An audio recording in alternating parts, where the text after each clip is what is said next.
আজকে হাত নাই, পাও নাই, আপনার চোখ নাই, অসুস্থ, কারো আপনার অঙ্গ কেটে ফেলতে হয়েছে, তাদের একটাই চিন্তা ছিল বাংলাদেশে আপনার বাজার সিন্ডিকেট থাকবে না, মানুষের ক্রয় ক্ষমতার মধ্যে দ্রব্যমূল্যের দাম চলে আসবে।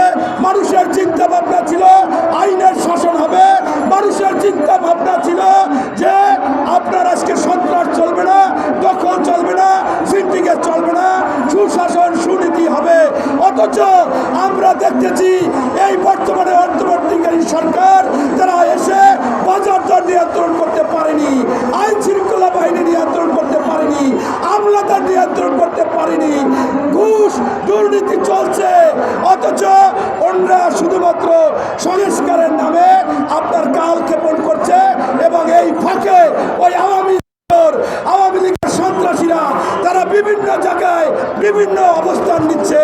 তাই আমি মনে করি জনগণের আশা আকাঙ্ক্ষা, ভোট অধিকার, গণতন্ত্র, সুশাসন সুনীতি, বাজার দর নিয়ন্ত্রণ, সন্ত্রাস থাকবে না, দখল থাকবে না, চাঁদাবাজ থাকবে না, ঘুষ দুর্নীতি থাকবে না। এইটার জন্য জনগণ যাকে চায় তাকে নির্বাচিত করে আনবে, একটি জবাবদিহি সরকার হবে। তাই আমি মনে করি যে আজকের সংস্কারের নামে যদি কিয়ামত পর্যন্ত সংস্কার হবে, যেমন শিক্ষা কোরআনে স্পষ্টভাবে বলেছে দোলনা থেকে কবর পর্যন্ত শিক্ষা, তাই সংস্কারও আপনার কিয়ামত পর্যন্ত চলবে। তাই কি কিয়ামত পর্যন্ত চালানো যাবে? এবং ইতিমধ্যে বলেছে সকল হত্যার বিচার হতে হবে। আপনারা জানেন বিচার প্রক্রিয়া একটা দীর্ঘসূত্র, তাই সেই বিচার পর সাধারণ বিচার হবে, জজ কোর্ট যাবে, হাইকোর্ট যাবে, সুপ্রিম কোর্ট যাবে, আপিল করবে, এরকম এটা হতে পারে না।